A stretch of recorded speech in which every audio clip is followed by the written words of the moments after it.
Hello everybody, in today's video I wanted to talk about the heart chakra and my experience with heart chakra awakening and what that entailed with me and how it changed me in my life. So it was earlier on, about a year ago, when I began heart chakra sadhana. I believe it was actually around this time in March, I believe, where I began with Krishna, then Kali, and then there are a total of 4 chambers in our heart, both physical and non-physical. And so you would have Kali being one of those, and then you would have Bhuvaneshwari, and then you would have Dhumavati, and Bagalamulkhi would be the final deity that rests in the heart for those 4 chambers. And so I'll kind of break down each one of these centers and kind of explain what that form of love is. Krishna is the divine form of the love in the heart chakra, and so he's kind of the sense of, Krishna is the type to love everybody. But Krishna also has, he's known for having gopis, so everybody loves him, everybody loves Krishna. He's the masculine form in this, and so basically the way that Krishna operates is he makes sure that the power of love doesn't get misused, because the Mahavidyas are more so endless energy. So Krishna is there basically to make sure that the rest of the centers in the heart chakra don't go awry and don't go and potentially harm others. That is that, if everybody is falling in love with you, that may harm other people, or maybe other people may become jealous of that. Krishna is there to make it so everybody gets equal amounts of love. And Kali is the fierce form of love, so she's the fierce form that basically in a sense would be protective. If a mother bear was seeing her children get attacked, that Kali, that energy would come out, that fierceness that would come out and give her extra strength, give her extra power in order to win that battle. Kali also kind of represents that fierce love, is having that fierce love just for one other person, directing that towards one other person instead of having it be subjected to everybody. That's more so Krishna. And also a bit more with Bhuvaneshwari. Bhuvaneshwari is the feminine form of unconditional love, meaning everyone deserves love equally. For me, as I talked about before, when I went to Scientology just for a visit to kind of see what's going on there, I was under the assumption that Bhuvaneshwari was teaching me to be selflessly loving towards everyone and every single idea that they had and their belief system. And so I just took that same approach to Scientology, and I was like, okay, well, they all are, hopefully they're looking to go towards the truth, and that's a good thing. So I left there all with good things to say. However, now kind of reflecting on Bhuvaneshwari, I realized that that divine love, that unconditional love, should be applied more effectively in the way where you don't want people to go to Scientology because you don't want them being misled in their energy to be misused and used to help out what's his name, Tom Cruise, and all. He basically gets all these benefits from Scientology that nobody else gets, which doesn't really make sense. And the idea I'm seeing here is Scientology is they're trying to steal everybody who is interested in reincarnation, all this. They're trying to steal their vision for this life by making it so, hey, your one goal is to be a Scientologist, and that's all you need to do.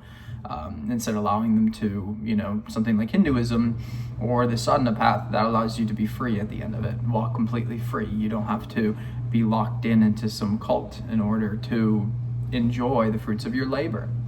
Kind of expanding a bit on that before I go to Dhumavati, I feel like a lot of people in the spiritual community are like that, where they're constantly trying to improve themselves, but they never come to the point where they then just enjoy what it is that you've done, enjoy all that work that's gotten you to the place where now you're a better version than yourself before. Stop hiding inside and go and enjoy the world now. That's the purpose of sadhana. You do stuff that's uncomfortable so then you can just enjoy it. And that's where I'm at now. I'm not here trying to become a perfect person or X, Y, and Z. I realize humans are flawed themselves. So all I can really do is just enjoy my life and what I have left of it. Dhumavati sadhana. Dhumavati is the depressive form of love. And so Dhumavati is actually a lot of secretively our favorite deity, because a lot of the times we go into relationships that end up making us depressed, and that, right, that end up leading nowhere and make us sad. And so Dhumavati kind of represents that. And honestly, we choose, like, we're the manifestors of our own universe. We're the masters of our own lives. So a lot of times we are definitely choosing just to be depressed. It's a choice. To be hung up on a relationship is a choice. When you're aware of it, at least, hey, you know that, hey, I'm choosing to be depressed about this. But Dhumavati also represents, the fact that depression is just the force that's out there when we miss the people that we love and they're no longer with us in our lives. So depression can often come like that. If someone passes away or someone moves away and you're upset about it, it's honestly because that love there still exists. So depression and missing people really isn't a bad thing. Now Bagalamulkhi, she's another like Kali, the protective energy, but she's more so like just protection. It's not about the fierce energy. She's just there to protect you.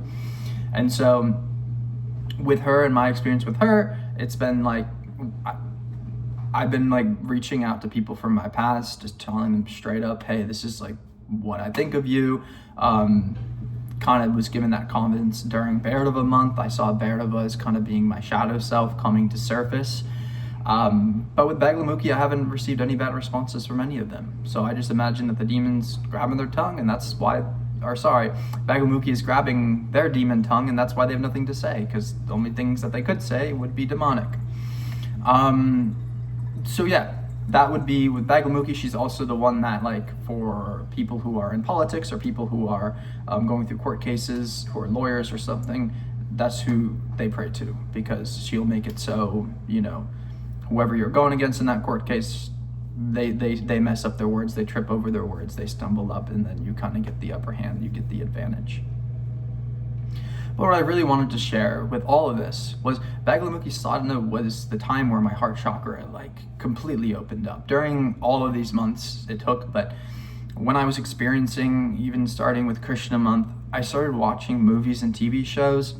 Every single one, I was in tears. I was crying. I was connecting to the other person on the screen, and I was putting myself in those shoes, and I was just taking it like these things were happening to me and the people that I love. And I was in tears every time.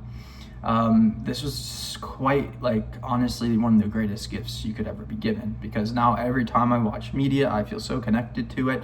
I'm seeing the other person as myself, and it's really quite blissful. You're able to put yourself in their shoes and kind of go through the journey with them. And so now, every time I'm at a movie theater, I cry, and it's just a very blessed thing to have, to be so in tune with not just your own emotions, but to be able to touch in and tune into other people's emotions and experience them for your own. By the end of the day, know that it's all illusion, it's all a dream, it's all a movie that you're just watching on a big screen. That's all for today's video. Without further ado, Jai Mahakal.